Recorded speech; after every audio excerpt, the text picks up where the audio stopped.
The ledger you found in the trash. A cabbage.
You see a heavy steel door with a prominent dimpled lock.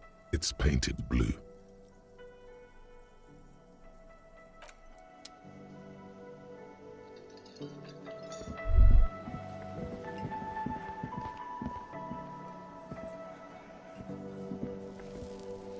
Hi again, gendarme. Bye-bye, gendarme.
The door has braved the elements for decades. The copper nails holding the upholstery in place have turned green from sea air, and so is the knocker, shaped like a lion's head. Someone is moving around in the apartment. You hear the water being turned off and the sound of dishes clinking together. The tenant must be cleaning up. That means you're too late. Nothing more to do here. Better report back to Everard. No answer. That already defeats the point, doesn't it? Let's get out of here. As you turn to leave, you hear footsteps on the other side. Yes, someone's definitely home. We should leave and go talk with Everard. Tell him what happened, that we couldn't open the door. Maybe there's a workaround.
getting cold.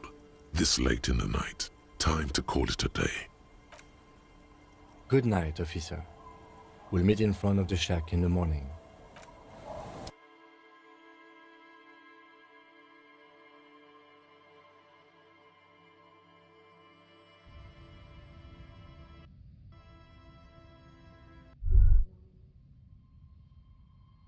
A brisk coastal wind still howls against the window of the shack. Occasionally, the waves crawl in under the foundation, producing a low hum. The room feels muffled, like you pulled your hat over your ears. Outside, it is cold and windy, but you're inside, and it feels safe and warm. What is this place to you?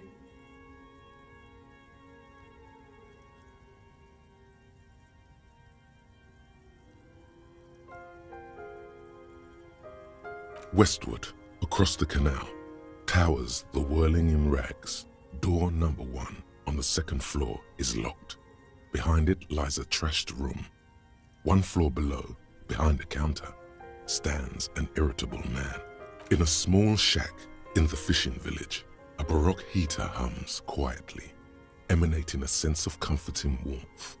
A wash basin lies on the table, the water inside reflecting the somber face of the world. Far away, on the corner of Perdition and Main, a nondescript building, obscured in a haze. It's vacant and lost, just like its tenant. Outside, the howl of the wind has picked up. The waves crash against the stilts again. It's as if you think the thought, but in someone else's voice. Look under the floorboards.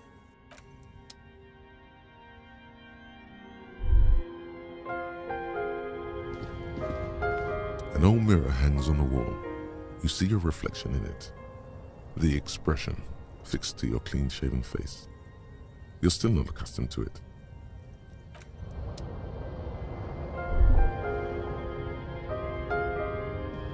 The bed is comforting, if a bit run down. Still, you've earned a rest.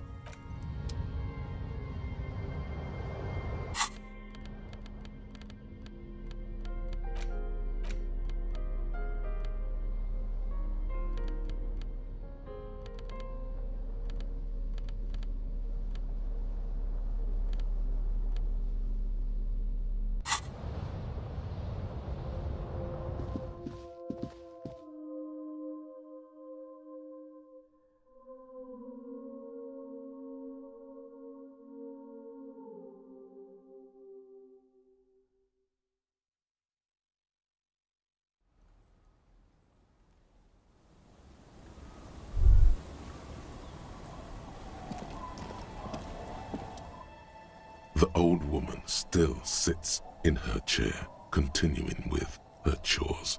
As she does so, she quietly hums to herself. The buzz of electric lights blends together with the slow rumble of the ocean waves at night. There's a gap where the name of that song should be. You should ask her about it right now. Yes, I can't really sleep anymore. Only a few hours a night. It happens when you grow older.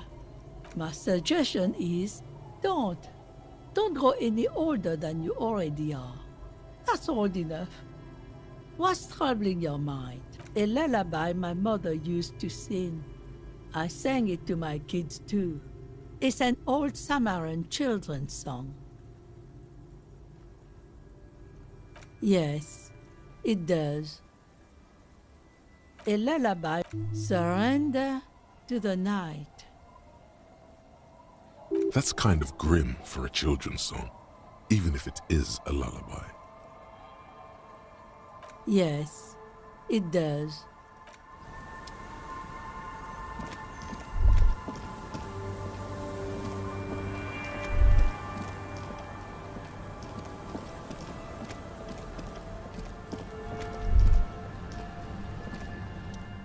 Aye, the sea's gonna calm down soon. I can feel it. The wind is turning southeast. What's on your mind, officer?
Aye, the sea's gonna calm down soon. I can feel it.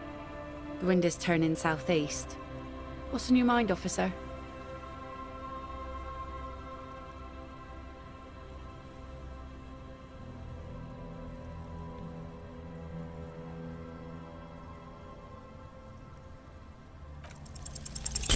Oh yes, she does. You need to get your drink on. There is no other way for human beings to procreate. Okay. Where's this going? Absurdly and pointedly phrased. You can be quite funny, officer. She doesn't even understand you asked her out. Perhaps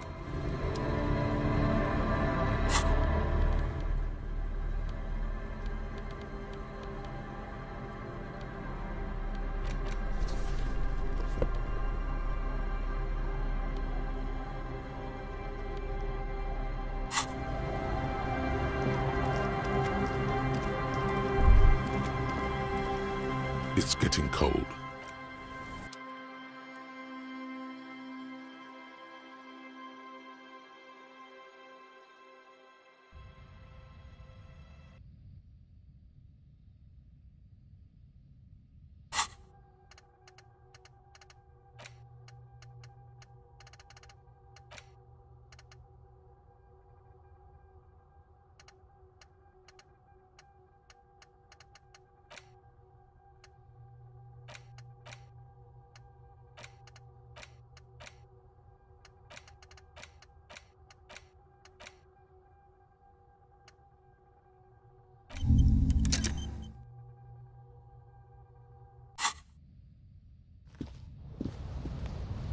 The bed is comforting.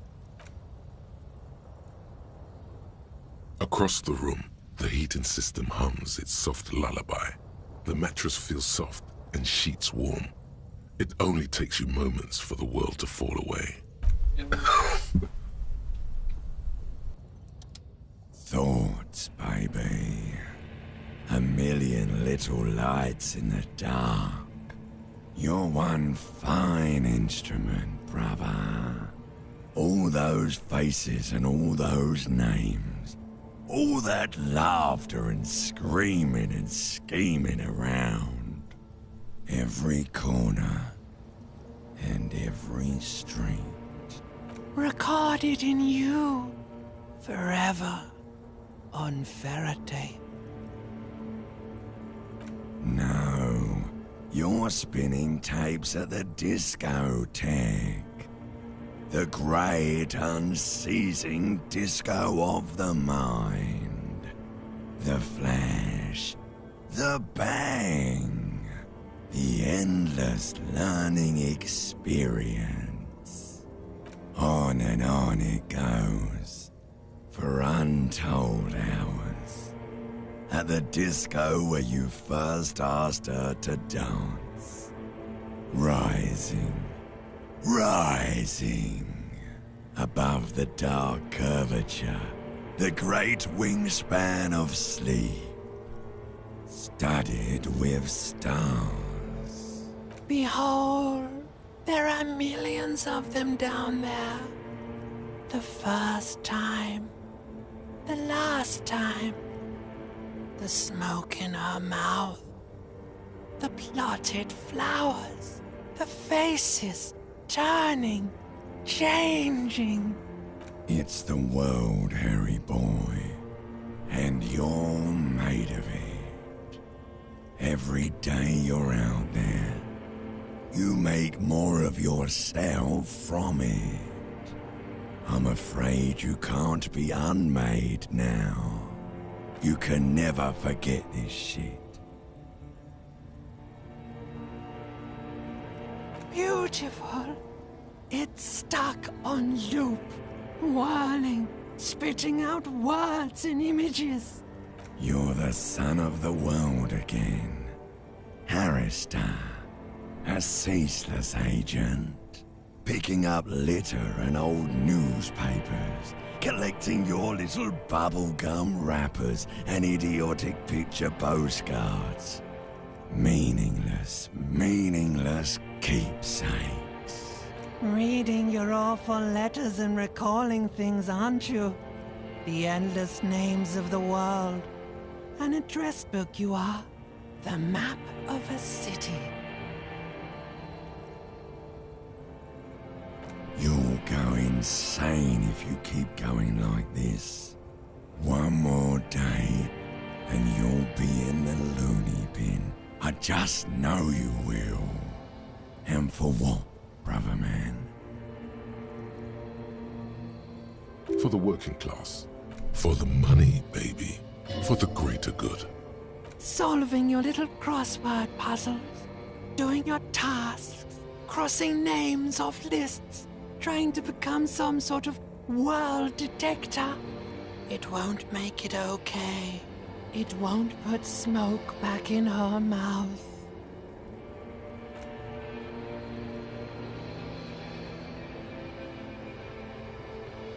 He's got no idea what he's in for. 'Cause only love can break your heart. Beep, beep, beep. The alarm is ringing, Harry. The disco circus goes on and on. You barely slept 3 hours last night. Do it for the wind. Do it for the picture puzzle. Put it all together. Solve the world. One conversation at a time.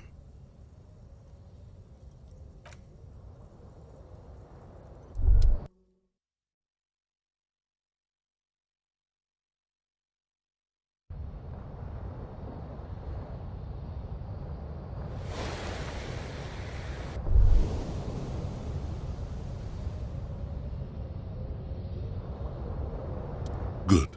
You're up. Listen, there's something that's been bothering you for a few days now.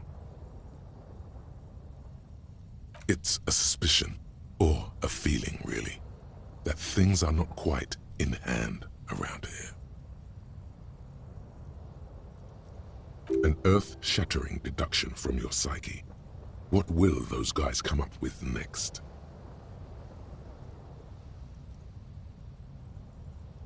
Every day, things seem to spin more and more wildly, out of control. The center isn't holding. And despite your efforts to moderate and contain these energies, things only seem to be getting worse.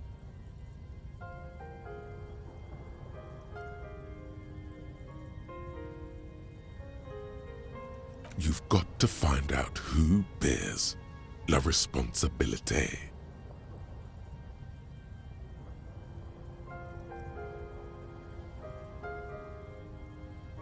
The most awesome, terrible thing. It is human nature to crave la responsabilité and to deny it. That's why it must be distributed across many different organizations, agencies, offices, and portfolios.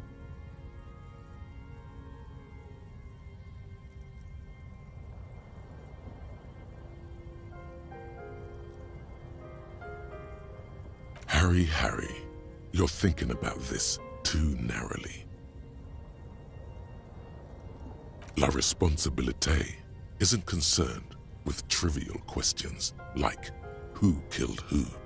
It's about the real issues, the human welfare index, the price of staple goods, the transition to real democracy. Whoa, whoa, whoa. This isn't some kind of dictatorship. You can simply seize la responsabilité for yourself. It must be given by a legitimate authority, like a committee. There is always time to follow best practices. Once someone's decided to cut corners for the sake of expediency, who knows what else they're capable of? Swift, decisive action. A little self-dealing. Fun stuff. That's what they're capable of. Only the most even-keeled minds in Martinez. Your half-brother, the lieutenant, is a natural place to start. Together, you'll be able to discover who has la responsabilité in Revachol. And, if necessary, you'll have the wisdom and expertise to assign it among yourselves. Most likely, your findings will be collected in a report, which will be carefully reviewed by your superiors. Once they've reviewed it, those same superiors will produce a set of recommendations to be taken up at the next meeting of the Standing Committee. Rest assured, no matter what happens, it will be done through the proper channels. Good luck. Your report is eagerly anticipated.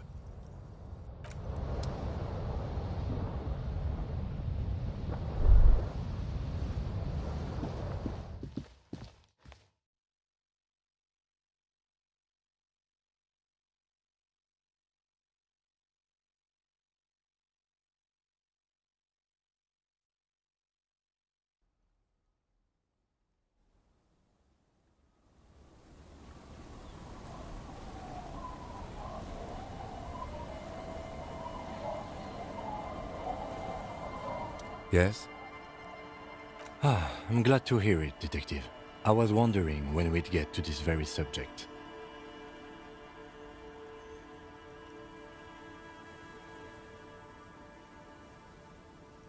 If you ask me, it's high time for you to set aside these frivolous side tasks and focus 100% of your energies on the case before us.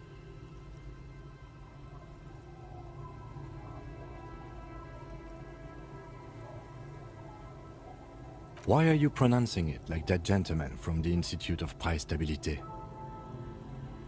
You know what? Forget it.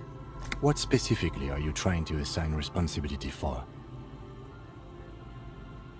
Ah, now I understand. Next, I suppose you're going to tell me you need to form a committee to assign this responsibility? Fascinating. And here I believed your recent turn toward moralism was just an act. In any event, I am just a humble law official. I may work under the moral intern's umbrella, but I'm certainly not qualified to serve on any committee. You know who might be, though? That Mr. Villodrons, the gentleman you met in the young man's apartment. If I were trying to get in touch with the coalition, I would start by seeking him out. But first you might need to speak with his young companion. Now, was there anything else?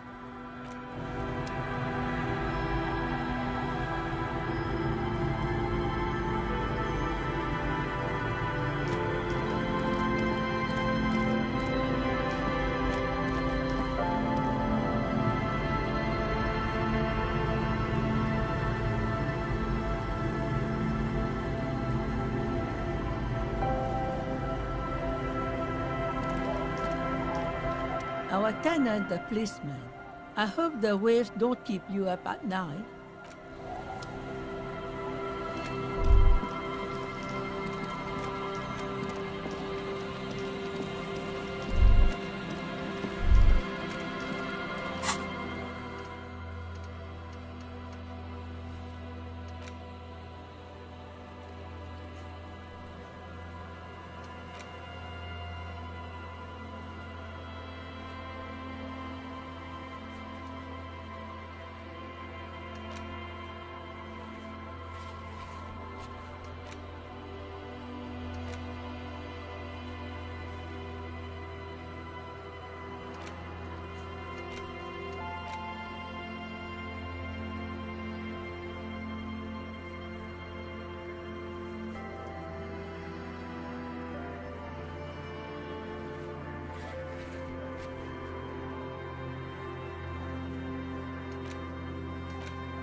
Winter, slow to let go of Revachol.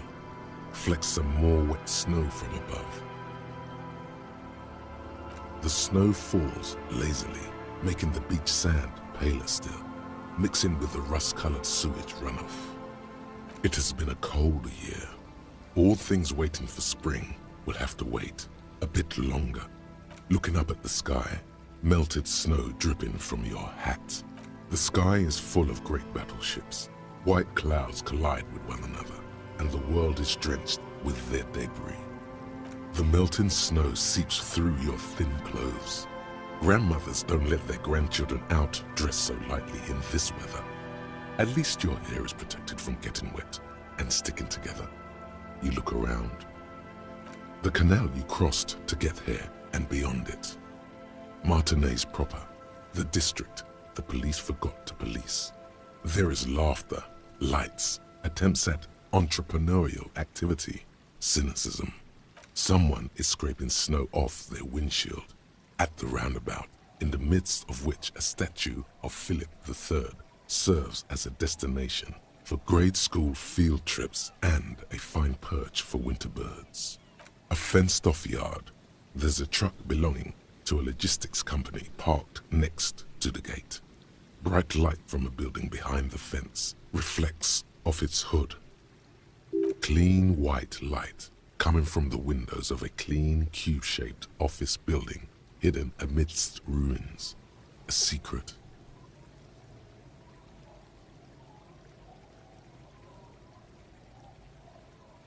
The abandoned church, its walls covered with hoarfrost now. One of Lissette's sœurs. The other 6 sisters were destroyed during the Revolution. A serpentine strip of land weaving its way into the Martinez Inlet. Unfortunates on the run from the law, from themselves. Sometimes hide out on nearby islets. Little dots in the ocean that are occasionally submerged when the tide is high and the weather foul.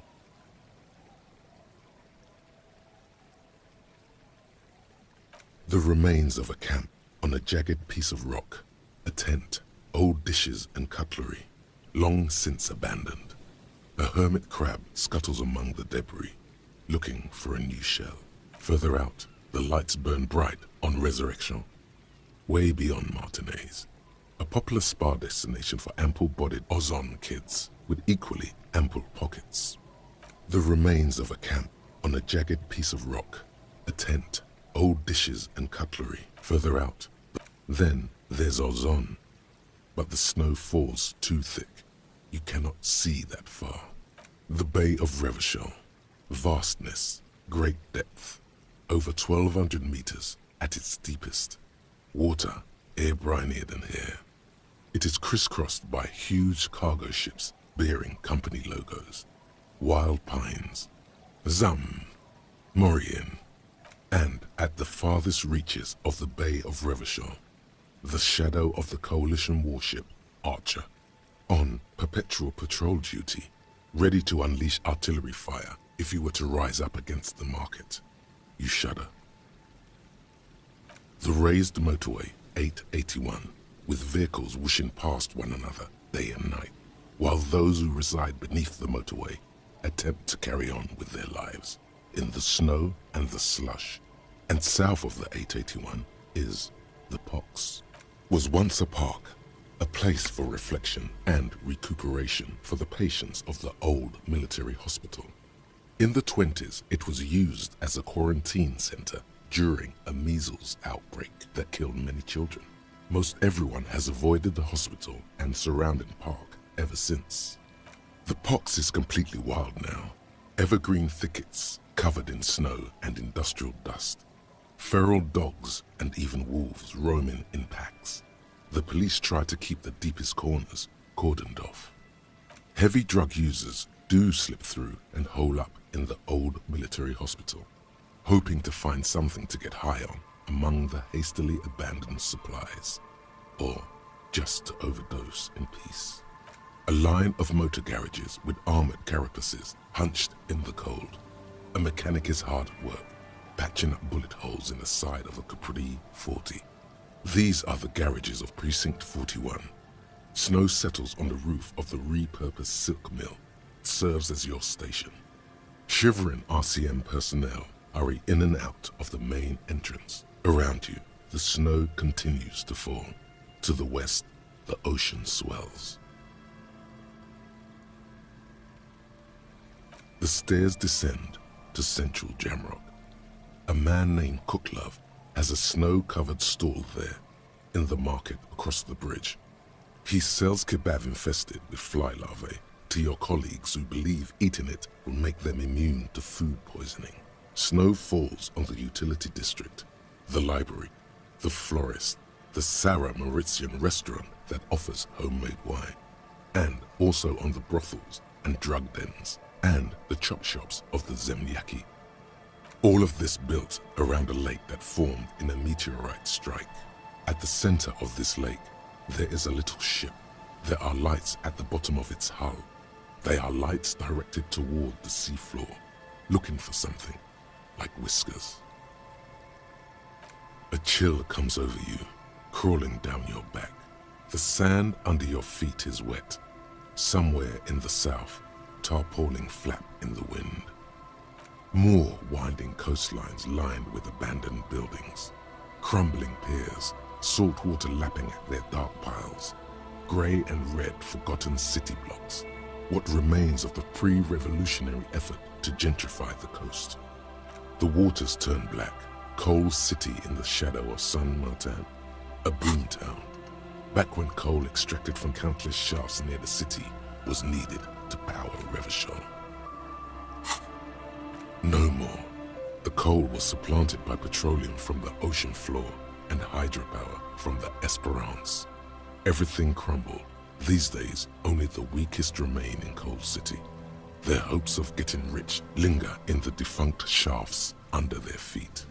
Below the old mines, L'Océan Municipal, Revachol's underground cemetery. La Petite Ra braved the underground passageways. Le Royaume, where the Philippian kings were interred, with their doctors and their admirals. Mausoleums, burial chambers, leaf gold still remains on the double door of the morning. Children under 14, they go underground looking for artifacts to sell to foreign museums and for fabled relics. Their parents let them. They go deeper. After rubies, melchiorite, lapis lazuli, plundered from Safle and Seol during the time of the suzerain. In the burial chambers of the kings, Grand Old Philip, Guillaume II, and even in the mausoleum of Philip the Opulent. 2 kilometers underground, in a winding shaft along whose walls mirrors have been placed, so that daylight may eternally fall upon the richest of all the kings. The mausoleum contains untold quantities of gold, and that special, purest of the pure magenta cocaine, favored by Revacholian royalty. Did someone say untold quantities of cocaine? How can it be pure if it's magenta? Snow falls, and there is no answer. Few Petits Rats return from the shafts. Even fewer find what they're looking for. A small child steps out of the black tunnel with silver trinkets in her pockets. All around her, white snow on the extinguished coke furnaces and on the weather-worn shacks where fathers beat their sons after drinking. The snow melts on your fingers, turning to water. Coalition aerostatics hang like apparition under the cloud cover. Occasionally, lights flash as they maneuver through the falling snow. Layer upon layer of sand, poisoned with industrial runoff, the storm drainage, hidden bunkers. Rats scuttle. Someone stuffed a big old polar anorak into a concrete pipe under the boardwalk. It would keep you warm. You would probably never happen across it, but who knows? We should keep moving. Who knows when the snow will let up?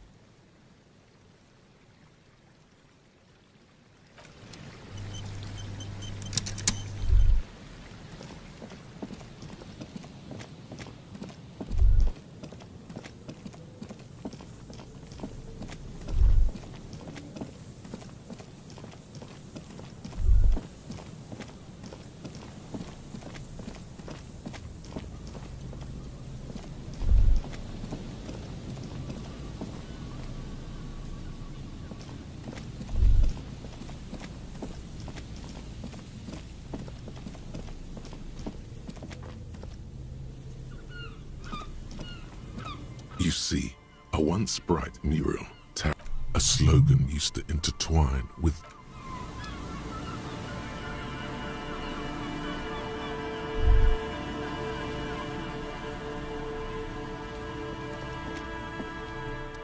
Hello. Isn't this a fine morning?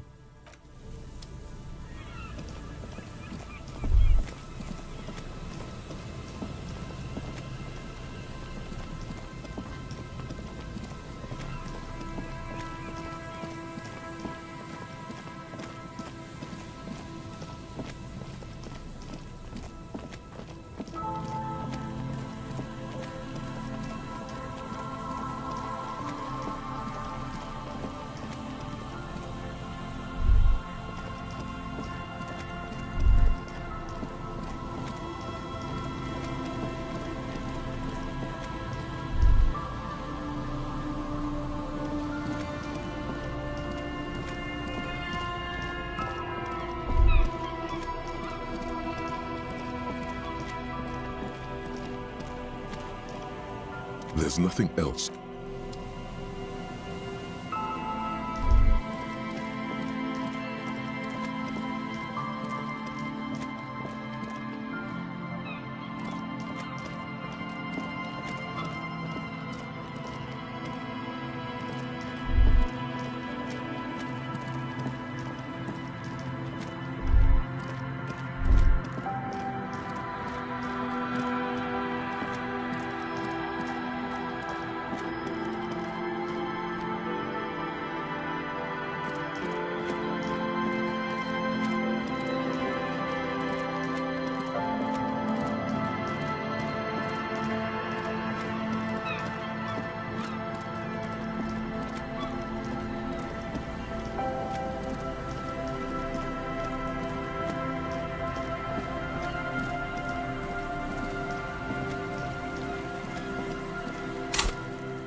That's one brutal motor carriage.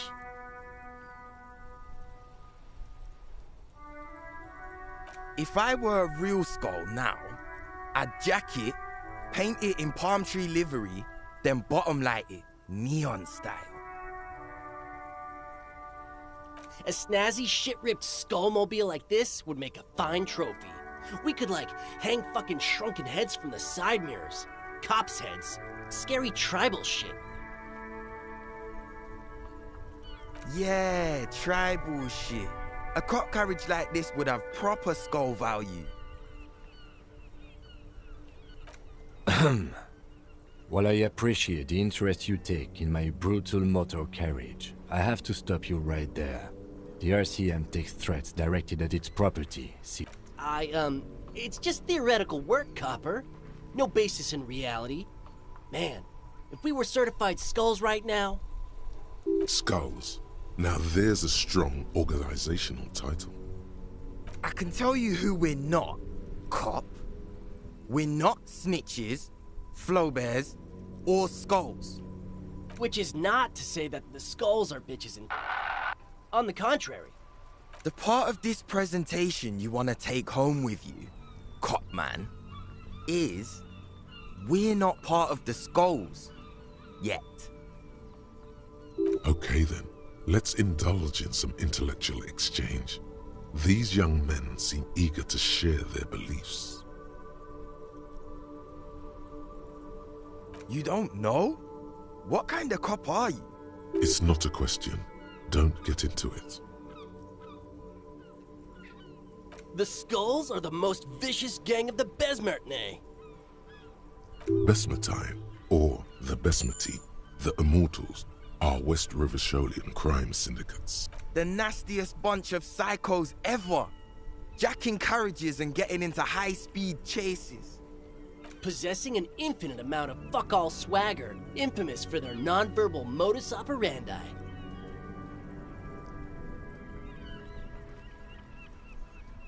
if a skull spots you, he will pull out his dagger and stab you without saying a word. The lieutenant's voice is as calm as usual, a testament to the violence and death he's witnessed through the sight of his firearm. They usually occupy the burnt-out quarter in Jamrock, or you can find them loitering around their brightly painted bottom-lighted vehicles. I can't wait to become a skull. Bottom lights are wretched aggressive.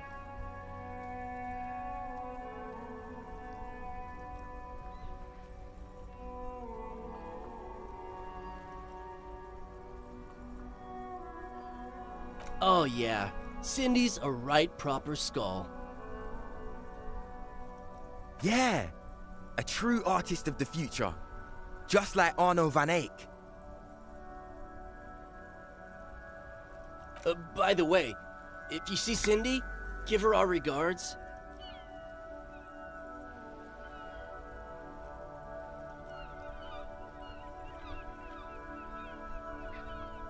For all their nihilistic posturing, these young men are not lacking in youthful idealism.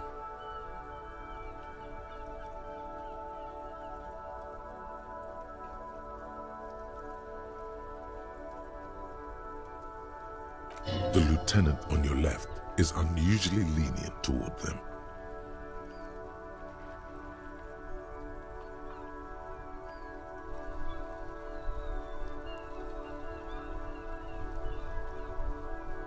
Oh man, yeah! We're not fucking kids, man.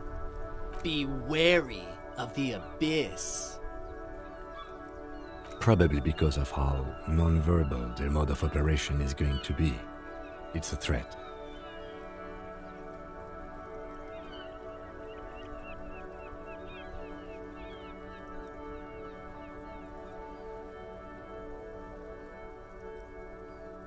But I don't. In fact, I dislike them so much I'm willing to drag you boys back to the station just to calm myself down.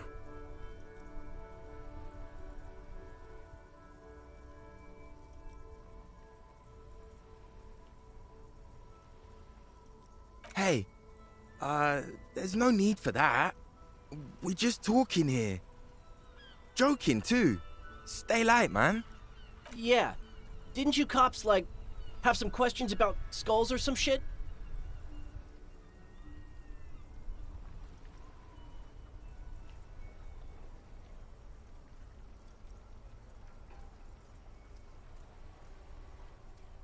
The Union does their share of policing in Martinez, at least where gangs are concerned. That's why there isn't much organized crime around here.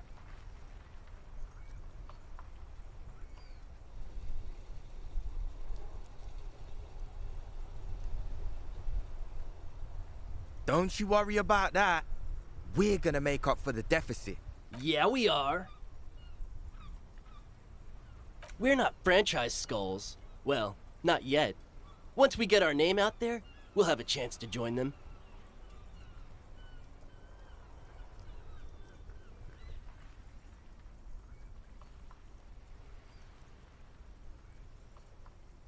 Because we can be just as psycho and vicious. You'll see. But in a non-threatening and definitely legal way.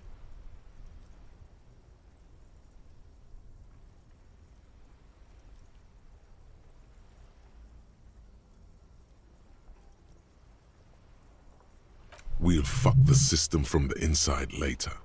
Just be cool now. The damage will be tenfold. Right on, fuck. So what's happening now?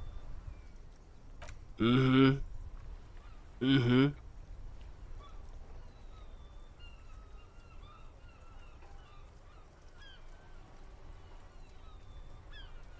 What about them? Well, first off, it's a statement and not necessarily something that characterizes me as a person, even though the statement has character. And I do like piss. The word piss epitomizes the struggle taking place in the world. Things being defined as they seem, not as they are. And, I guess, it's also about communal spirit, the future, and truly appreciating our differences. Also, you've got to admit, it catches the eye. And since the Grand Piper is slowly but steadily moving towards basing the economy on it, attention, it is imperative that the medium itself convey the message. What I mean by this is, we are all piss and that the world is inherently meaningless. It seems that the young man has a certain expertise in at least one field, even if it's rather narrow.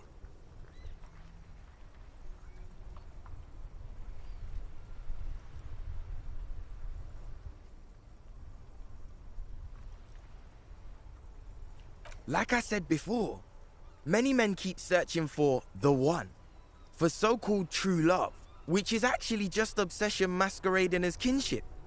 The thrill of the chase, the hollowness that fills your chest cavity after catching it. I'm wondering if the poetics come with the jacket, or are they derived from something else entirely?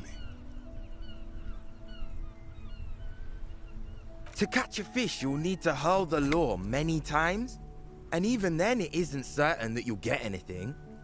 If you blow up the lake, though...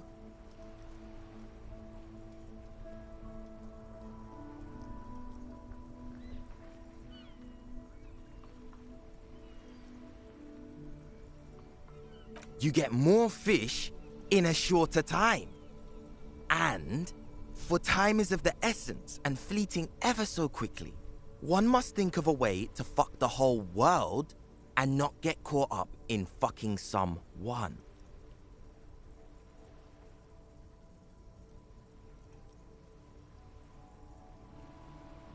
Because when one fucks everything, he fucks nothing. And that, to me, feels glorious. Sticking your dick into the void.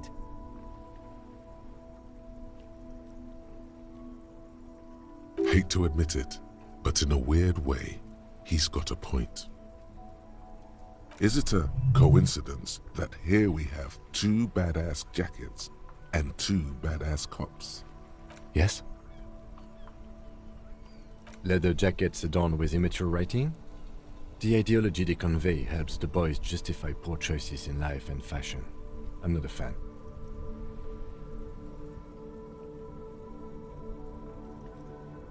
What are you implying? I'm not sure I understand you, detective. Neither. Fine, if only to end this discussion. Theoretically, if I were a juvenile delinquent, if I were to already be down that path, I think peace is the stronger of the two statements.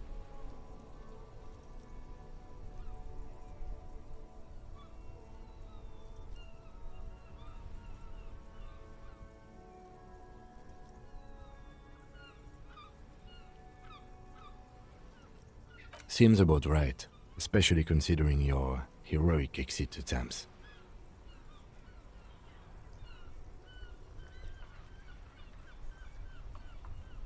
That's an origin story for a dynamic duo right there. So are we done here? Or you don't need us around for your secret whisper party, do you? Murder? Yeah, sure. We'll gladly tell you everything we know about it. It was a man.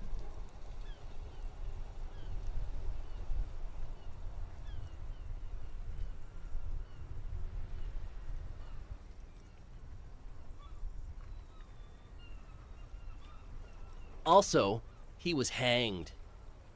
He was hanged from a tree. Yeah. These punks don't know anything. Hey, stop right there. Ah, this sounds like epistemology, a field so occupied by thought that it begins to question thought itself. However, there is no way these young men could possibly be aware of her work. Sure. Understandable. Fuck, and I appreciate your effort, though.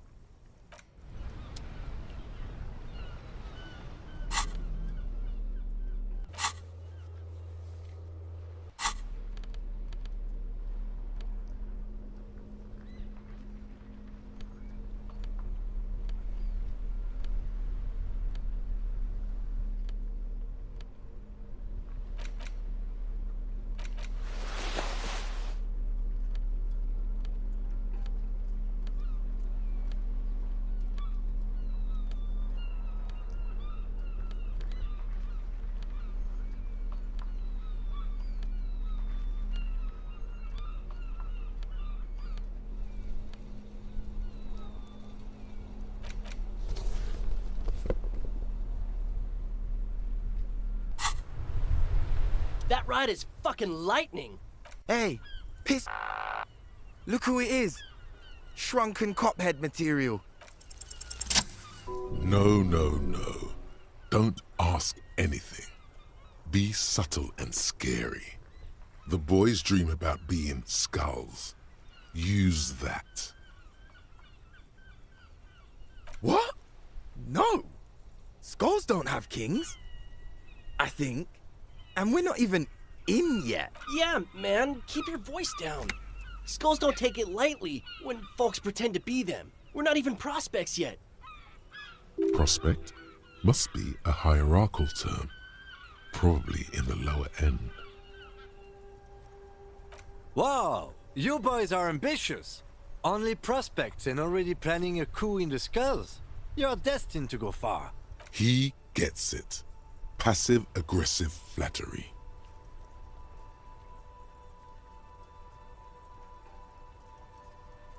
Shut the fuck up. Are you trying to get us killed? Now bring it to the jackets and, yes, start shouting. Please be quiet. What? What do you want? The jackets?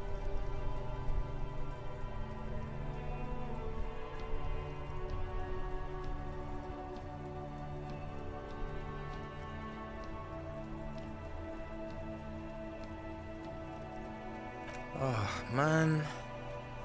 Okay. I get it. Skulls don't really wear slogans anyway. Fuck.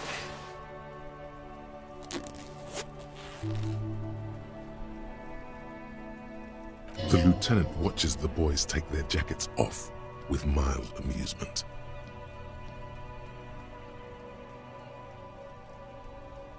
I'm absolutely okay with not having either one, thank you.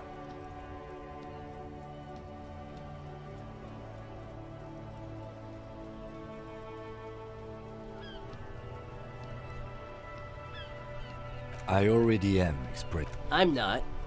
Good. I wanted you not to express yours. Cold-hearted cop. The need will not arise. The jackets are meant to complete each other. If a man was standing alone on a street corner with piss written on his back, it'd just be an individual that has taken a liking to you, right? And fuck the world all on its own is, frankly, generic.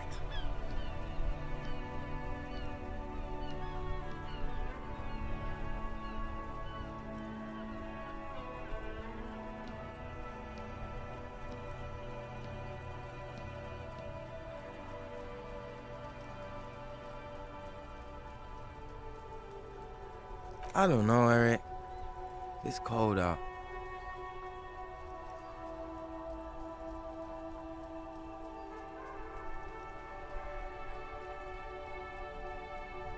Yeah, let's get out of here. The cops fucked us.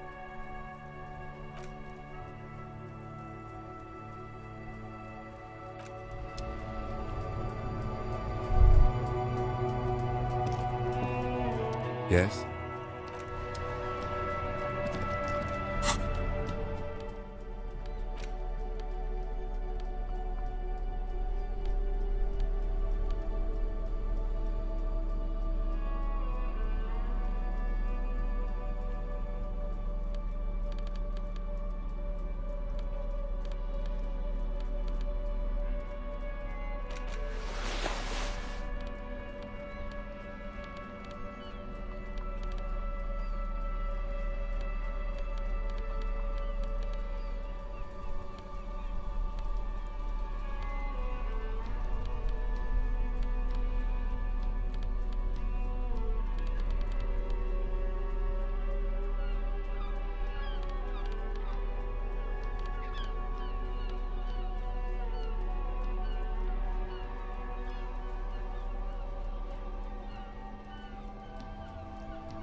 A lorry stuck in the...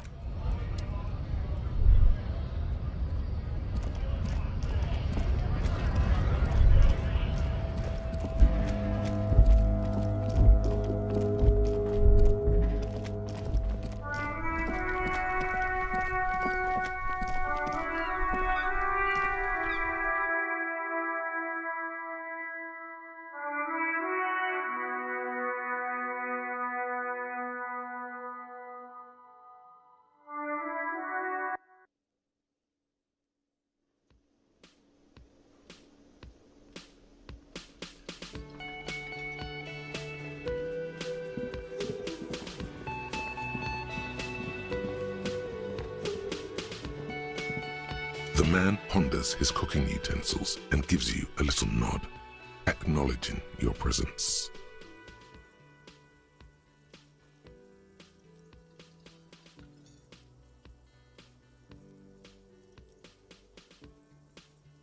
The mention of mañana gets his attention. He smiles and delivers a whole slew of unfamiliar words and lively gestures. Then, He falls silent again.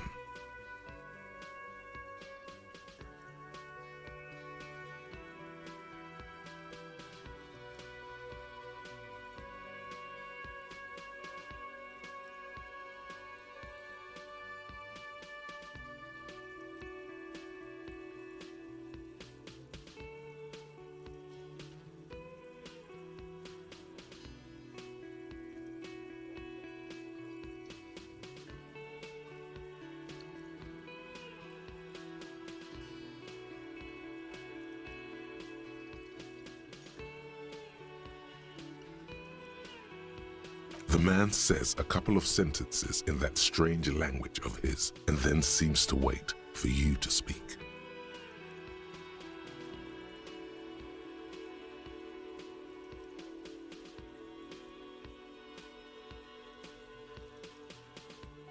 I'm pretty sure he asked you a question.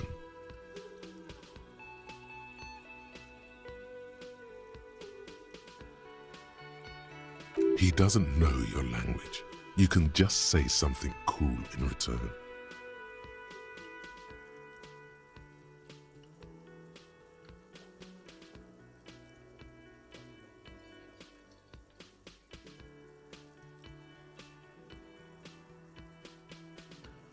Just one word.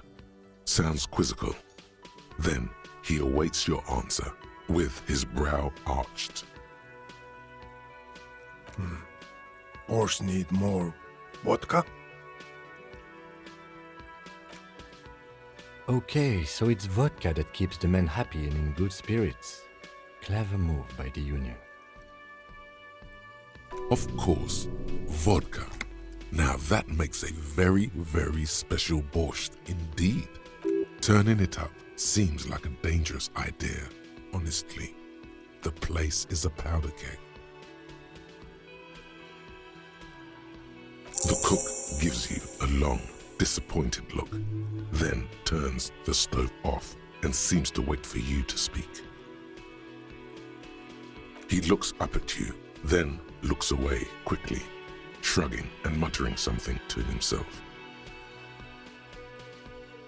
Shrugging isn't an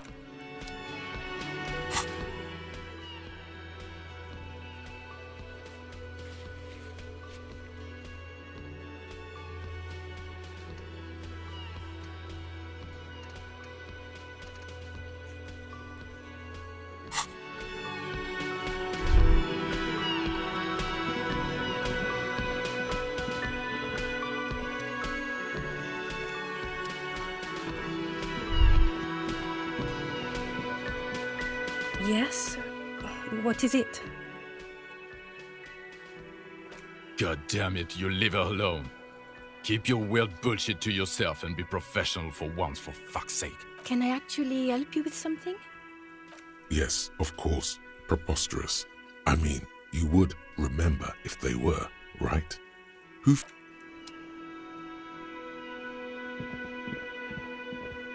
Hi again, Gendarme. Oh, a committee.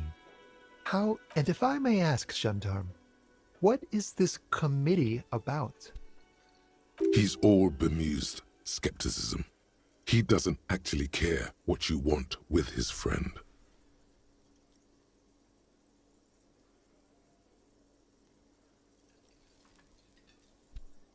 God, of course it is. My friend is always trying to convince me I need a little more responsibility. As though I don't have enough going on already. In any case, I would love to help. But the thing is, I don't know where he is. We don't talk about everything, you see.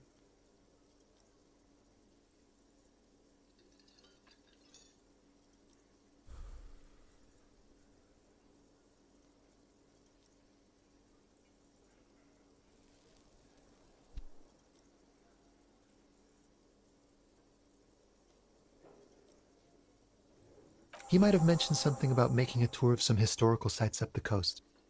In an unofficial capacity, of course. Not a clue. I'm not his agenda keeper, you see. I guess you will. Bye-bye, gendarme.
This orange machine is dead still.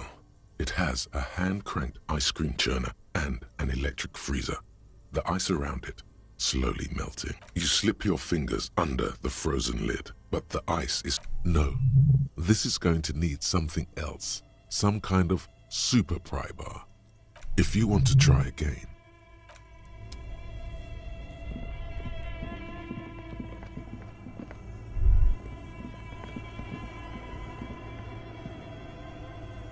A few bricks have fallen.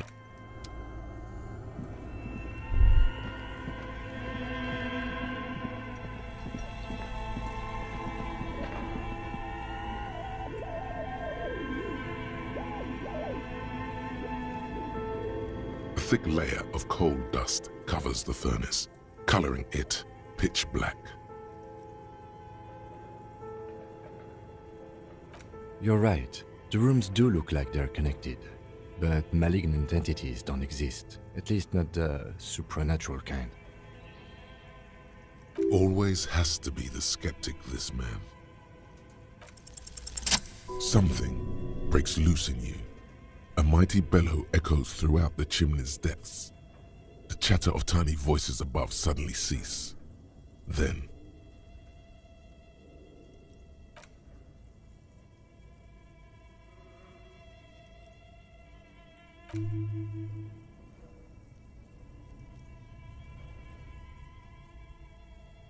you hear a low rumble upstairs, the sound of a curtain being pulled aside. After you, officer.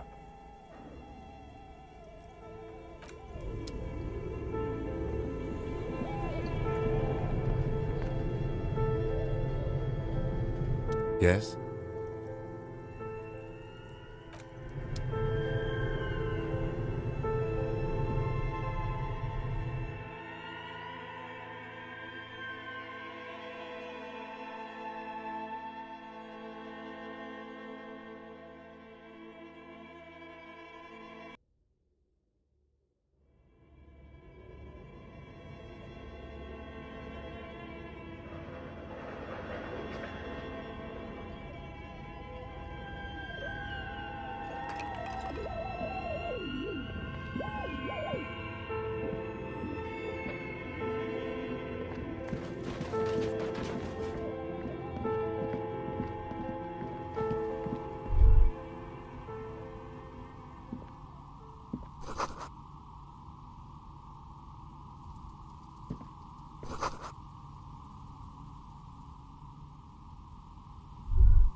Hello, I'm Nia. Did you try knocking on my window? I must have missed you. I've been listening to my Melius. So what kind of dye are you looking for? She's got a direct view to the backyard. You should interrogate her about the lynching.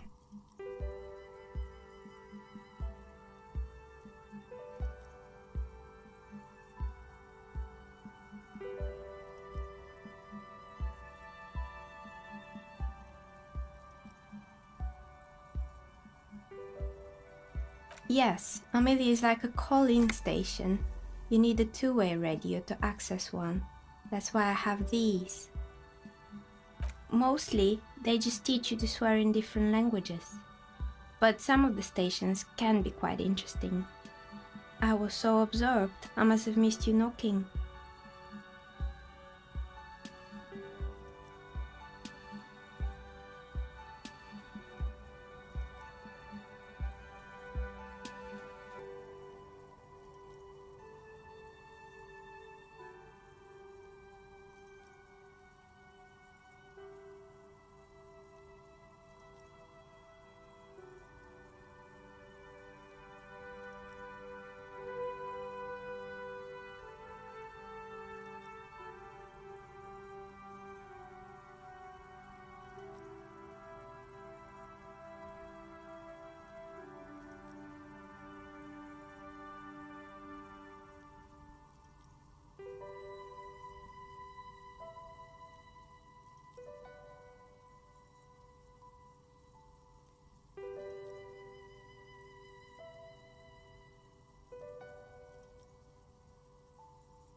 Then how did you get inside? By the south entrance? You know what? It doesn't even matter. What matters is that you're finally here. Let's talk dice. Did you have something specific in mind? I'm a novelty dice maker. Tell me the name of your role-playing system and I'll make the die you need. That's why you're here, yes?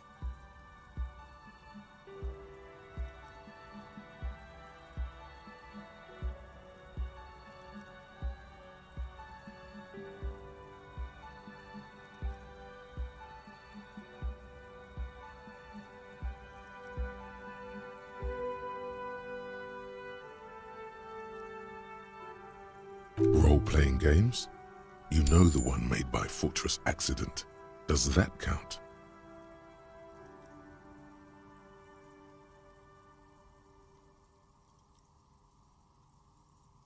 Of course, I can see that. I just thought you were a police officer looking for dice. How else can I help you then? No falsehoods are present. She's a novelty dice maker and doesn't have anything to hide. Ask what you need.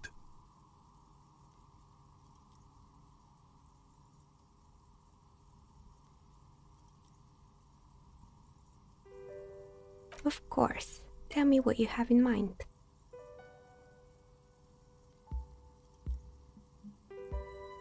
Ah, yes. Fortress Accident.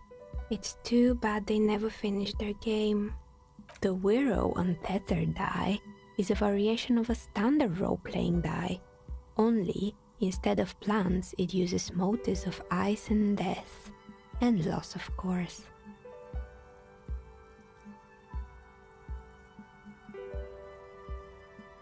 Ice, death, loss. Sounds like you. I'm thinking something made from alligator jawbone, cast in black resin. The reptile bone is as white as ice and dead as, well, death. For 7 real, I could have it ready in 8 hours.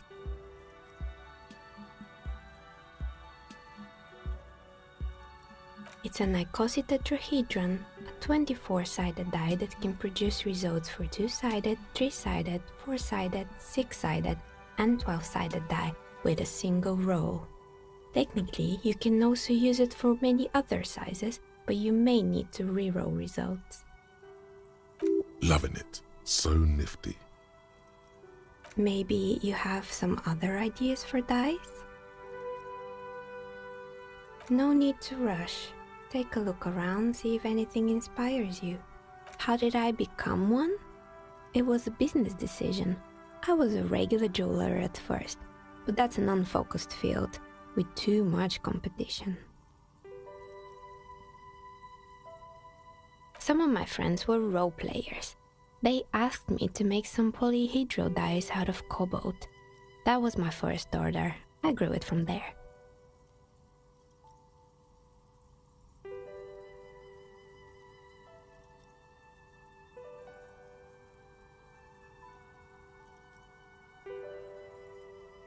Not especially. I like working with rare materials and a steady pay. And role players as customers? They're nice people.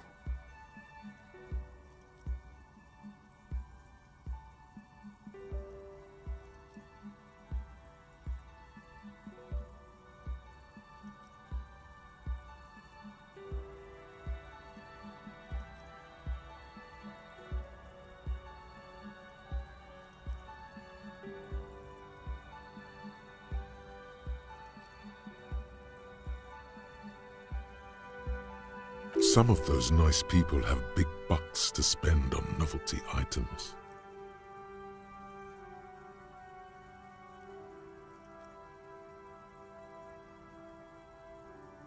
We're inside the chimney of an old central furnace. It's strange, I know.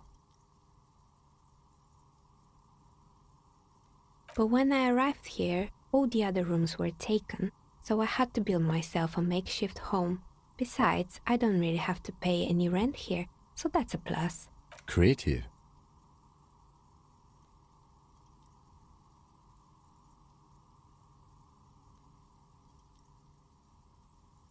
I've heard the stories, but I don't think those stories are true.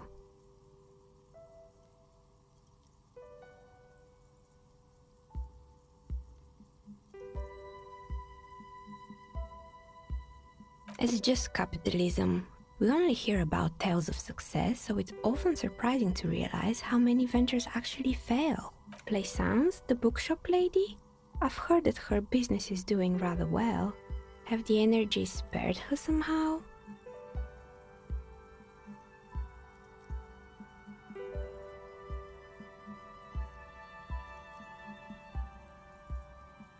Oh, right. But it's not just the bookstore that's still up and running. What about the whirling in rags? Some people say it's part of the building complex. You could say so. Both houses were built at the same time and under the east of the Commerce Central project.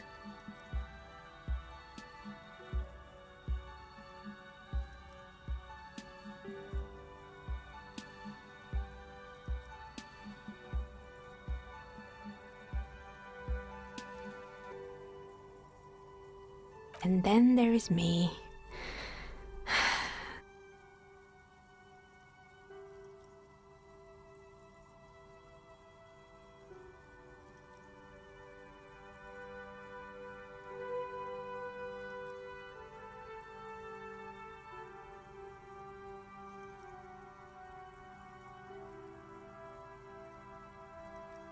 I've been here for 14 years, selling novelty dice to role-playing enthusiasts. Not exactly a million-real business idea, yet somehow I've survived despite the talk of malicious energies. Strange, isn't it?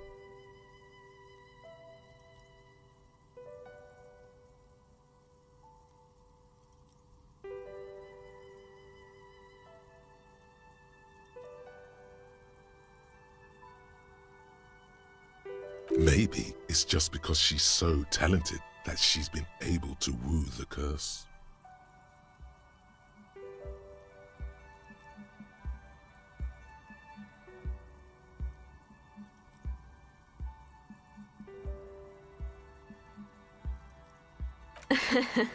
What, so the curse only affects people with poor work ethics?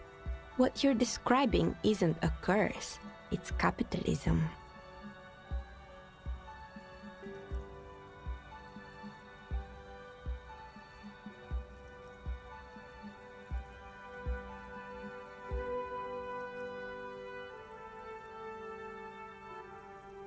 Exactly. Truth is always so disappointingly mundane and boring.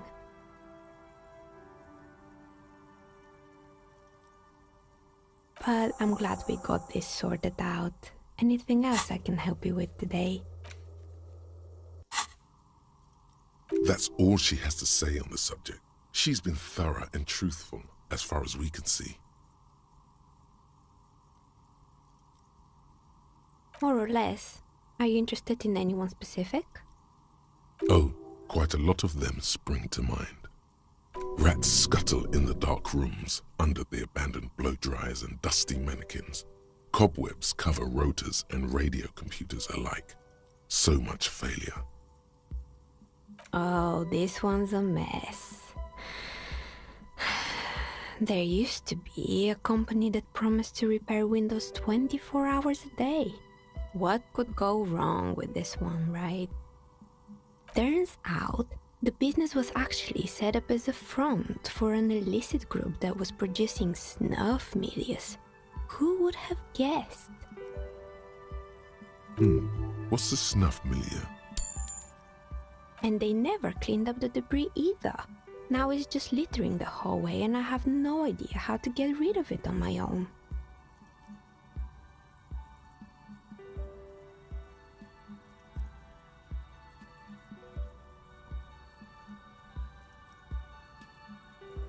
It's a sub-rosa radio station that broadcasts real murders with real victims. Some people pay good money to get off on it. Nothing changes in her tone as she says that, as if it's just another piece of information to lay out for the world. What does she mean to get off on it? Don't worry, the ICP has a separate division that deals exclusively with unlicensed sub-roses. This isn't our problem. Good luck with that. It's not easy catching those perpetrators. It wasn't merely a gym, it was Artemiteps Boxing Club, a community project created to steer at-risk youth away from drugs and crime. A kind man from Zemsk. I heard he had some trouble with the law when he was younger, and that's why he wanted to start the gym, as his way of giving back. Kuno. Who's Kuno?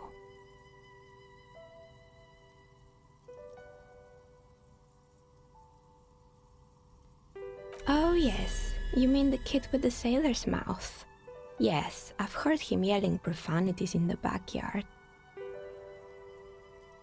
I think it would take more than a gym to help that kid.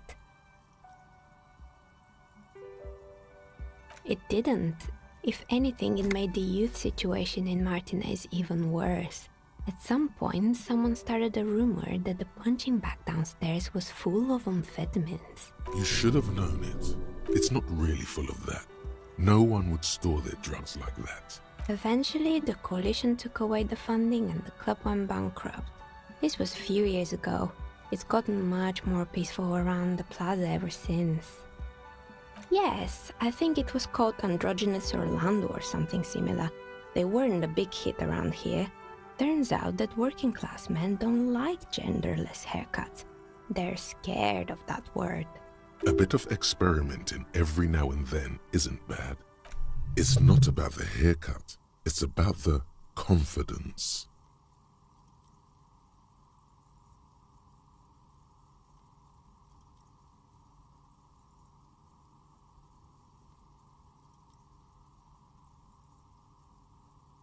I guess it just wasn't the time yet.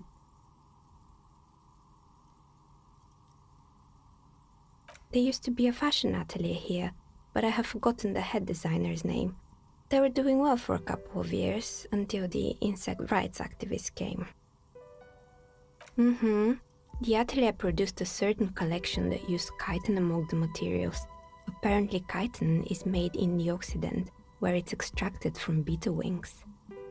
And you know how all kinds of political movements are big in the Occident. The activists shut down the biggest chitin supplier, which of course caused the price to skyrocket. And, naturally, all the most fashionable tastemakers refused to be seen in chitin from then on. The atelier went bankrupt before they could finish the collection.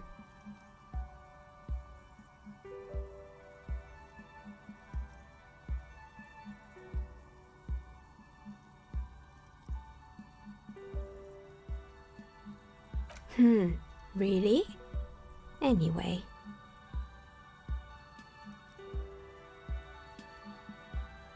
They were made by a company called Slipstream. After they pivoted from making rotor blades to skis, their chief executive took off on a vacation with all their money. Honestly, I think it's quite funny. I think he's still sending out holiday transmissions from Tulula or Tiumotiri or Hashtkor or wherever he is. The usual, I imagine. That he's been thinking up all kinds of new business plans and can't wait to get started on them just as soon as he returns. Men like that are a curse. Sure, but Slipstream is history now. All their remaining assets got seized by the bailiffs in 47. I have no idea why those skis and blades are still lying around in the house. Not much use now, I guess. They were just props. Why return them? Maybe you could make a sword out of one. No, wait, forget it. It would take too long. Fortress Accident, the radio game studio. They were an interesting bunch. We talked about role-playing systems every now and then. Once, I even saw two of them get into fisticuffs over Wiro. That's understandable. Fantasies are serious things. The mind is the drawing board of history.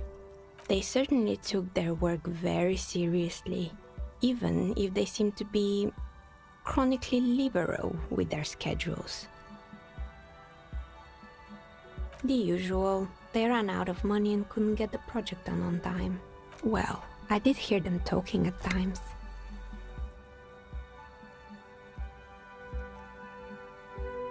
They seemed to believe they were historical individuals on some grand quest. She sounds almost mocking when she says that.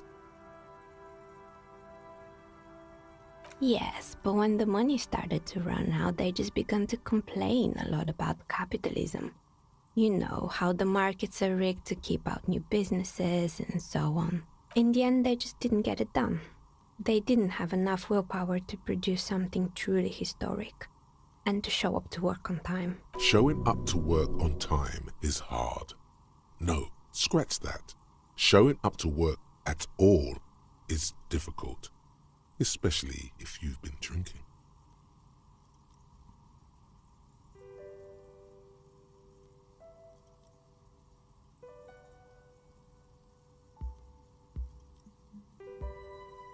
Still, not everyone is going to make it. That's the nature of the game. The result is 1 on a 20-sided die. Anything else? You mean Mr. Fabron, the taxidermist? No, he mostly just did drugs. But what drugs exactly? He got high on some weird taxidermy chemicals. I wouldn't recommend it to anyone. Eventually, they caused him to lose control of his bladder. The smell was awful. Even you can probably do better than that. Oh boy, the fabled Revachol ICT. You're in for a treat here. The place was owned by two guys who had some rather innovative ideas about marketing. The bear was one of them. Now ask me about their other ideas. Indeed. What were the other ideas? There was really just one, and it involved picking out the prettiest girls in the neighborhood and paying them 20 cents per hour to man the booth. And by man the booth, I mean slump behind the counter with a face that could maim you if you ever dared to disturb their bored magazine browsing. Fritte does the same thing.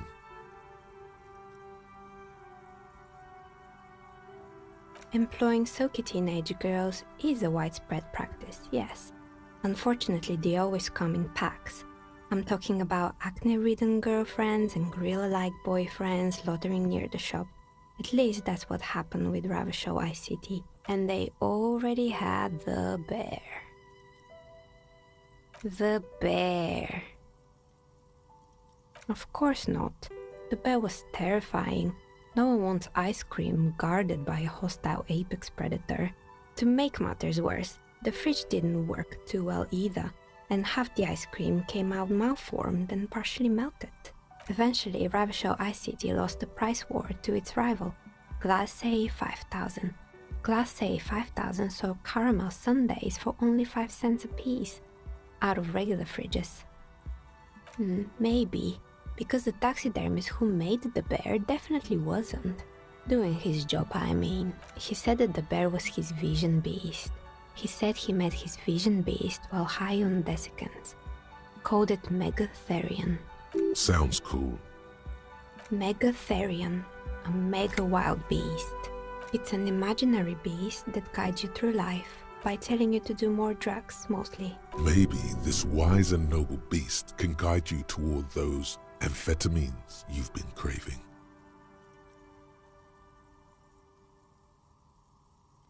Understandable. You shouldn't do them.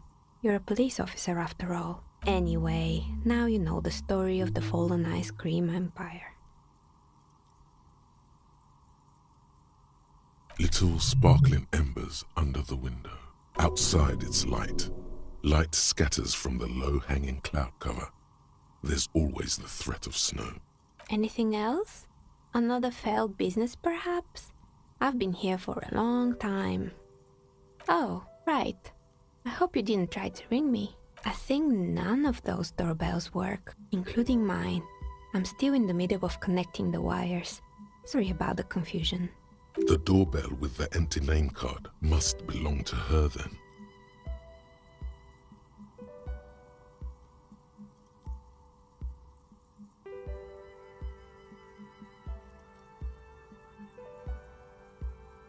That's right. I haven't even written my name there. As I said, it's quite useless right now. It doesn't work yet. Right, it used to be a gaming arcade. This is an ancient failure, before my time. My advice? Don't base your business on a fad. Hypnotism, floriography, trick track, especially pinball. Agreed. Pinball is the worst. It can't be true. They don't work here anymore. They've been gone for years. Are you sure it was Slipstream SEA? Was it a woman? Maybe it was Plaisance from the bookstore. Oh, right. But did this person say anything? Tricentennial Electrics? It used to be a major electric company 100 years ago. Are you sure it wasn't just some kids playing a prank on you? It was too real to be just a prank. Either we're dealing with a professional actress, or... Whatever happened, keep your cool. It's probably better to admit that it was a harmless prank. Pranks can be eerie. Oh, the kids these days. We were just one of them, and now they're terrorizing us. No, you could say so. Both houses were built at the same time and under the East Delta Commerce Center project. That explains why you can call the whirling from the intercom, albeit I doubt that anyone responds. If the whirling is part of the same building, then it's part of the doomed commercial area. The darkness of this place is there, too. Sure, I'm listening. Good. I hope it clarified things a bit. What else? You feel nothing. If anything, it's uncomfortable. She has begun to idly clean one of her carving tools with a dirty kerchief. The tool's sharp edge shining in the light of her desk lamp. Nothing really. I didn't know him. The lieutenant looks at his notebook, then the woman under the large window. Your window looks directly onto the courtyard. You're saying you didn't see or hear anything unusual last Sunday evening? I'm sorry, detective, but as you know, I usually have my headphones on when I'm working. It shuts out most of the daily ruckus behind my window. Well, there's always something going on in the Whirling's backyard. During daytime, there are usually those kids. And lately, I've been seeing a lot of drunk workers hanging about. Must be because of the strike. She's heard of the murder, but did not see it, sire. But I never saw anyone during that fateful Sunday night, I'm afraid. I might have, but in this case, all I would have seen is my own reflection staring back from the darkness. It's light here, but dark in the yard at night. It's really hard to make anything out in the yard when it's dark outside. Besides, I rarely get up to look out the window when I'm in the zone. It's an odd profession, making dice for people, but I like it, and I prefer doing this to sitting at home. She nods. Anything else, officer?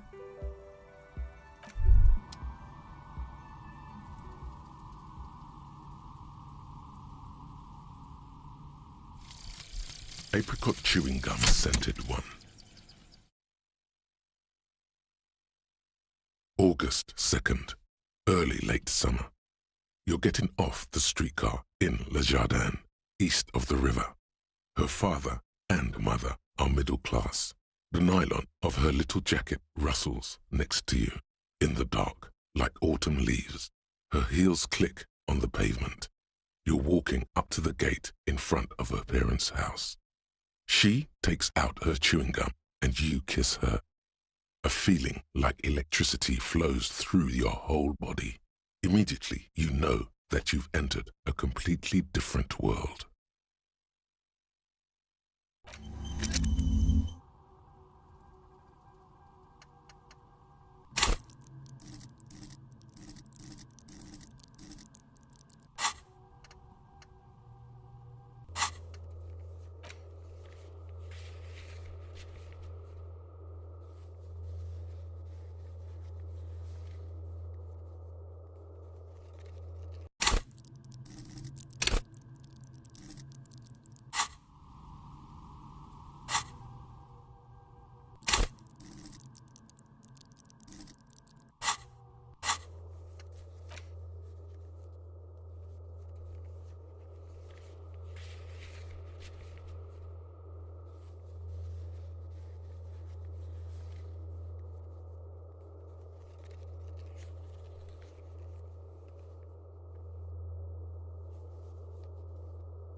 Looks like someone tried to reconceptualize their business here.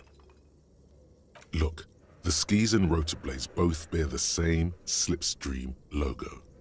It seems likely that they started out making one, failed to turn a profit, and then pivoted to producing the other. That's a good question.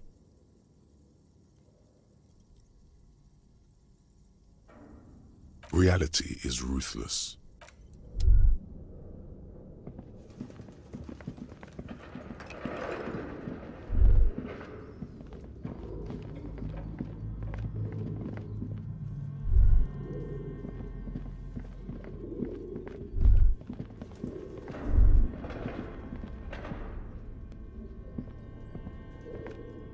The barbell waits patiently on the floor, like a dog for its master.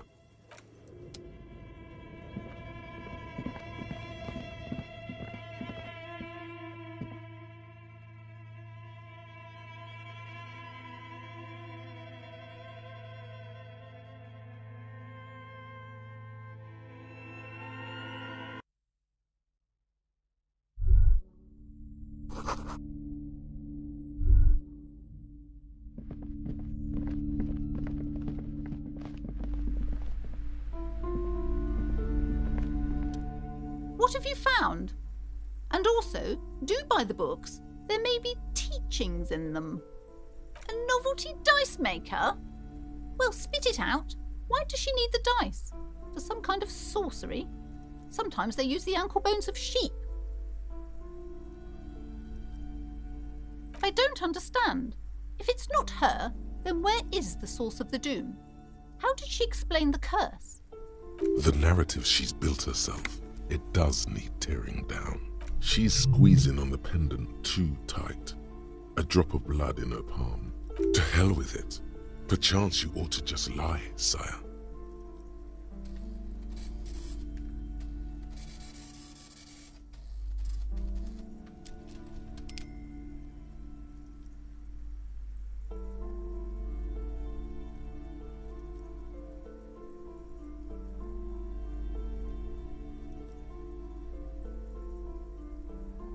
Wait, what? The entire economic system is cursed?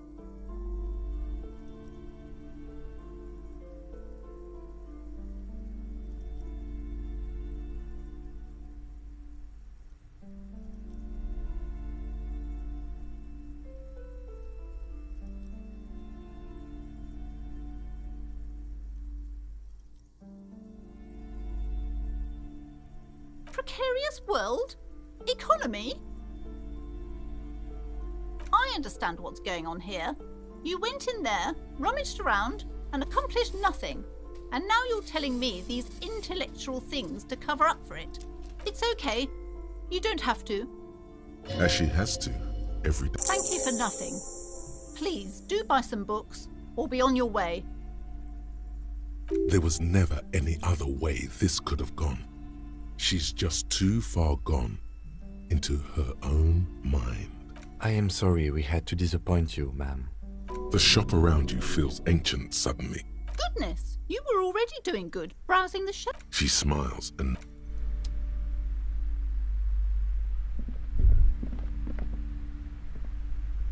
Hi, Ace Detective.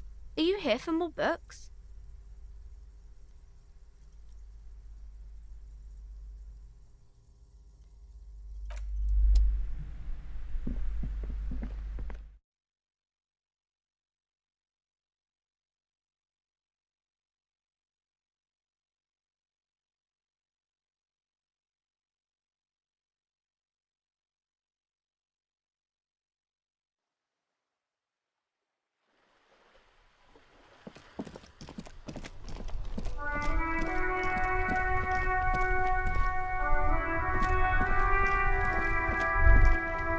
Inside, you see a set of steering levers, a radio microphone, a pull-out toolbox, and... This is Precinct 57. How may I assist you? I'm afraid they're closed. It says here that the light... We should try again. Anything else, Detective? 57th, over and out. In the cabin, you...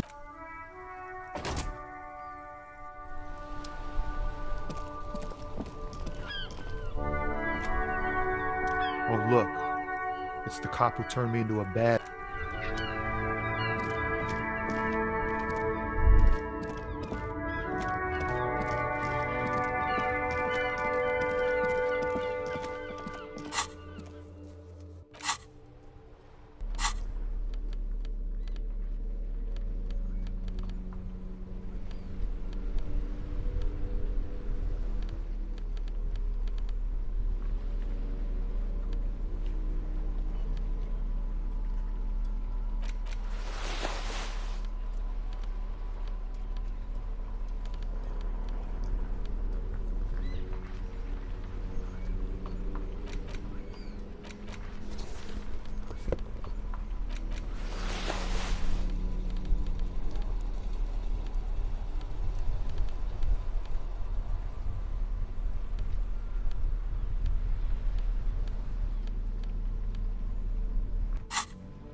Does Kuno care? Kuno doesn't...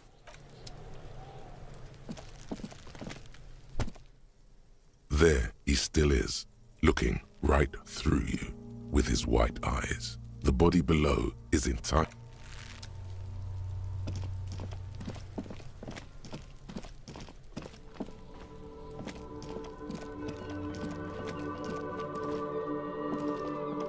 An old called East Delta Commerce Center. This must be the name of the doom. Whatever she says, it can't hurt you. You're a different person now. Stronger, healthier. All right, maybe not healthier, but it's a bonus that you've drunk so hard you can't remember any of your past relationships. Oblivion's the ace in your corner. There's a light buzz as you press the doorbell, waiting for her to answer the call. It's cold outside, and you can hear the wind blowing into the speaker.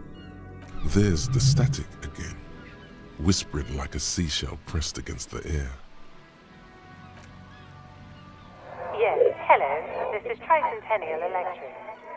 Have you come to place an order? My gosh. Here come the bad vibes again. Relax. Distance yourself from it. It's huge. My gosh. I didn't think I would hear your voice again. Wait, is she...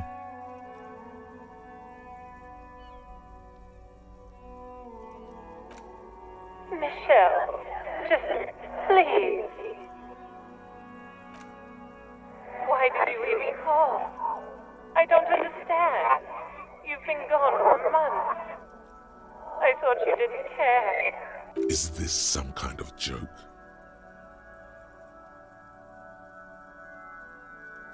The voice from the intercom doesn't answer, but you can hear her breathing. Wind blows into your microphone again, crackling and echoing in the box.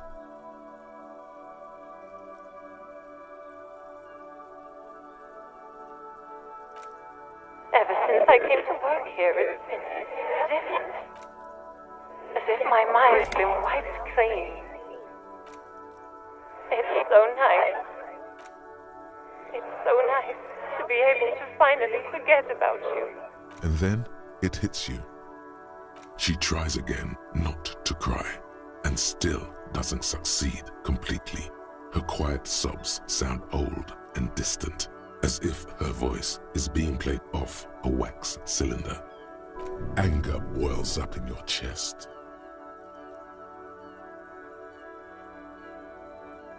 Her sound melts into the static from a long-distance phone call. From time to time, you can hear people talking in the distance. This is where you hung up the call the last time, but the recording is still going.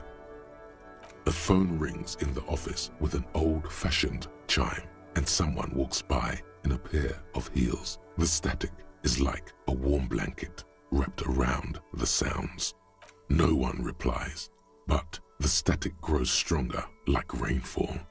Then a female voice speaks out, completely different from the one before. Glorious and total somehow. Crawling inside your head. For 300 years I have been here, volatile and luminous, made of sodium and rain. If you want me, you can find me on the beach. Unforgettable. So... it was a recording trapped in the circuitry from some ancient tenant. This sometimes happens. Shall we conclude here? We have other mysteries to solve. I don't have time to explain it to you right now. Maybe sometime later. The strange and alien thought pattern ends. You're left staring at the electronic doorbell. This button looks new. This button looks new. I wouldn't be surprised if it hasn't been connected yet. Is it the dice makers?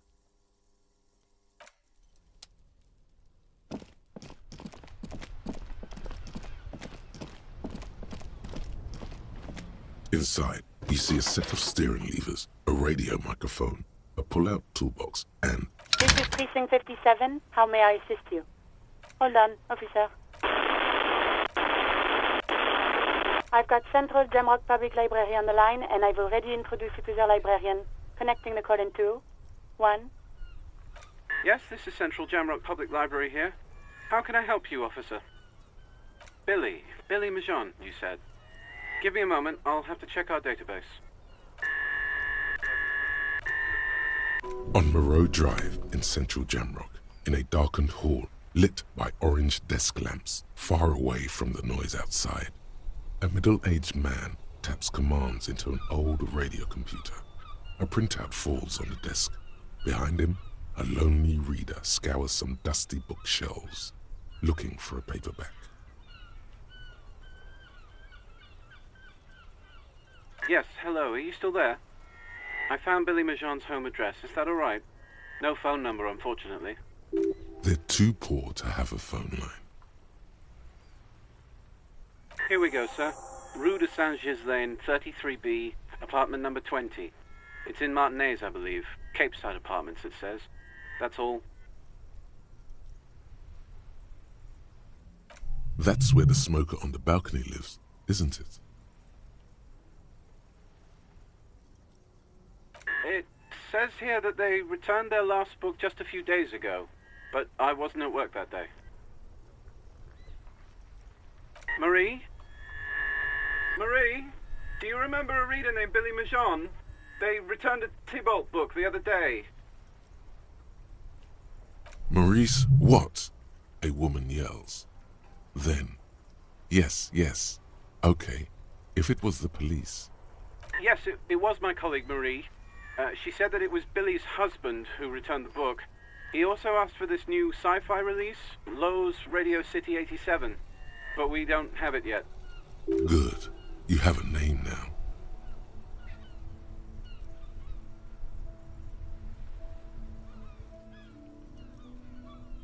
Sorry, no. Marie only knows him by sight. Marie knows Billy. She's been working here longer than me. Sometimes her husband returns some books for her. Marie! She said it was an older man, and that she's pretty sure he'd had a drink or two the last time she saw him. 1 second. Sorry, Marie wasn't really paying any attention to that. Happy we could help. Goodbye, officer. Anything else you need from me? Just a moment, officer. 10-4, come in, officer. Over. 10-4, sir, glad to hear that. I'll write down that there is no need to issue a new one to you then. Over.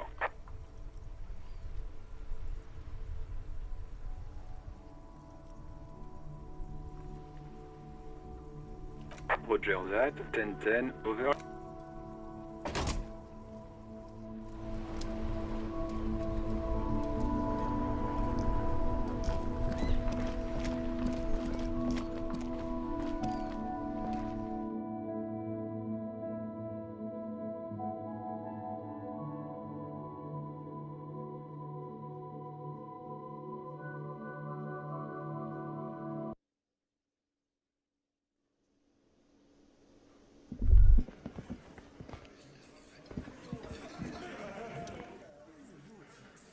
It's you again. What is it?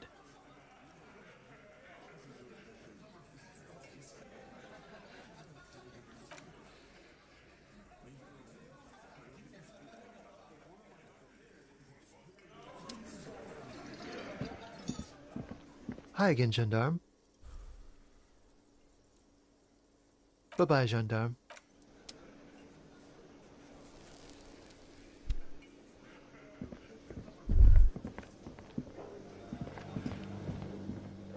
The man ponders his...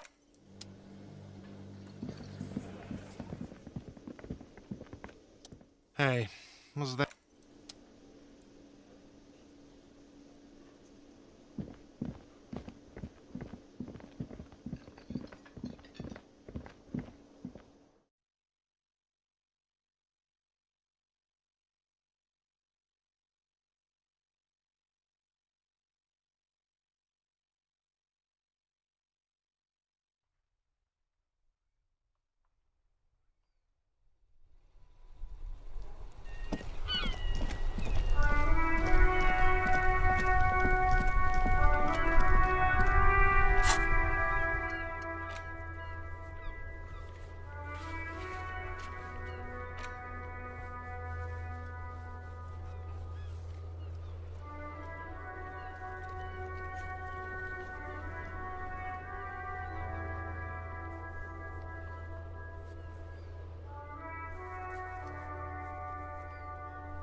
A weathered brown door.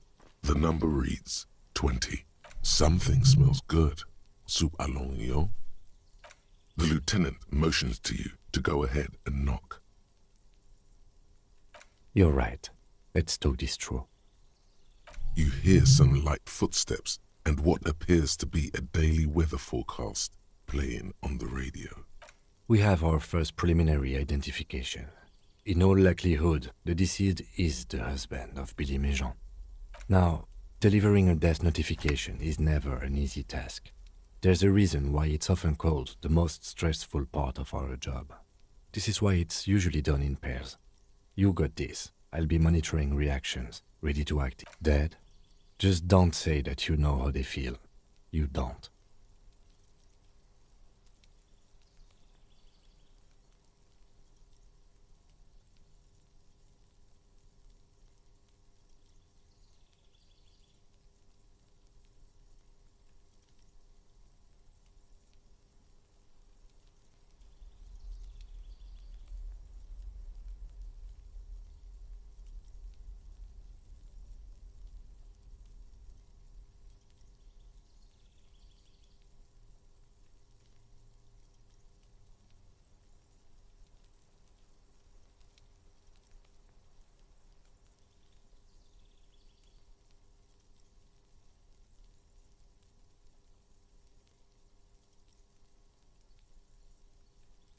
Yes, it's hard. But there is no easy way to handle this information. It just has to happen, as soon as possible.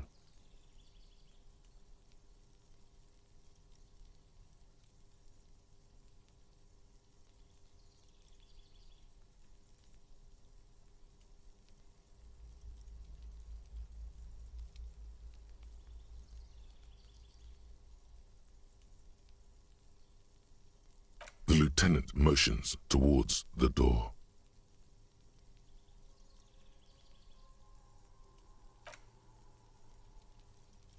And someone turns down the radio. He gives you a short, encouraging nod. Tidying up, nervously.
It's you from the bookstand.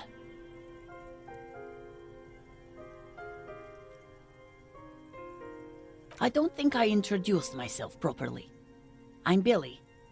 Would you like something to drink? Tea? Lemonade? We're out of coffee. The lieutenant has taken off his foggy glasses and is busy cleaning them in his handkerchief for now. You're on your own here. Condensation from stepping inside.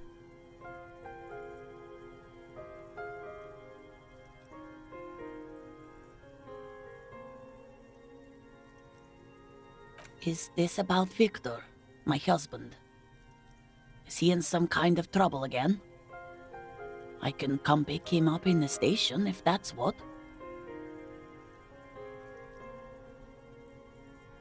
No, this is something much worse. Is he in a hospital? How bad is it? How about some small talk before you break the news?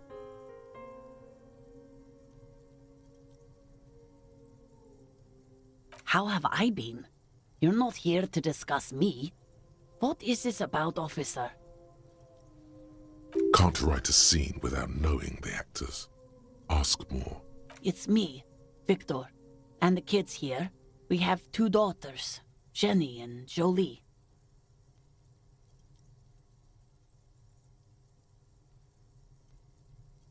Jolie is 16 and Jenny is turning 18 next month.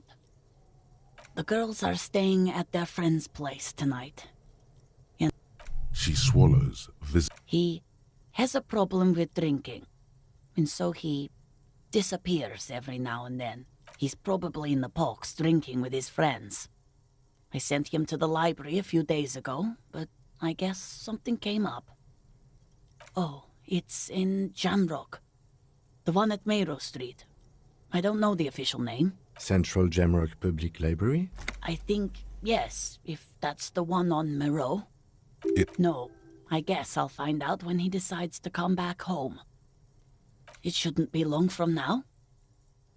He's never gone for more than a few days. Just to return a book of mine. Why? Why all those questions, Detective? Yes. His old leather jacket. It's just your average brown leather jacket, but he bought it as a teenager, so... Yes, The lining is hand-sewn. It's blue. I tried to make the thing more weatherproof since he's running around with it in the middle of winter. She folds her hands across her chest.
She looks up, too anxious to say anything.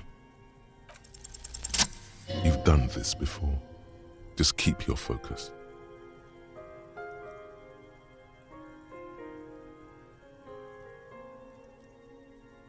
What did you say? Oh. Oh. But he was just... But he was just here. Alive. We understand this comes as a huge shock.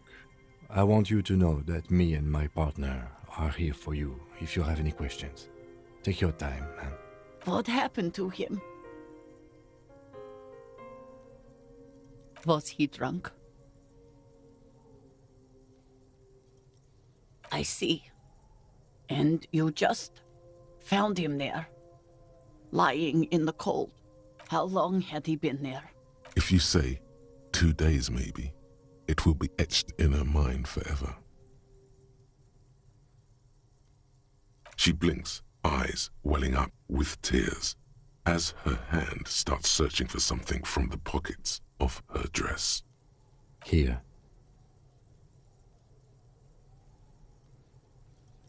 No, no. I just need to tell my girls. Unreal. God. Should I call them? Should I tell them to come home? No. A day. Good. That's probably the right thing. Thank you. Just tell me, what do I need to do next? Where is he? Can I see him? We've taken him to the city morgue. The local coroner will be contacting you shortly to arrange the funeral. Here's his number in case you want to contact him earlier. A very good call. Is there anything else that the RCM could do for you? No, I'll call you if something comes up. I'm still... Thank you. Thank you for telling me. I'll call if... These are her last reserves of strength. Her muscles will give in soon. We should step outside and talk.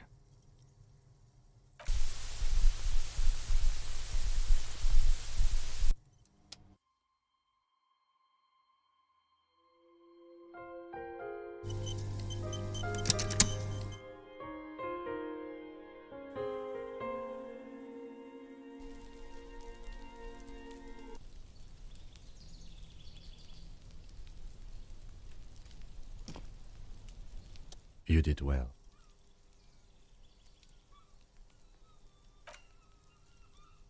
I'll call the station when we're finished with the day, and let them know the name of the deceased. They'll manage. They have to. It's not your place to live their lives. That's it. We should get back to our case now that our duty here is done. Let's go.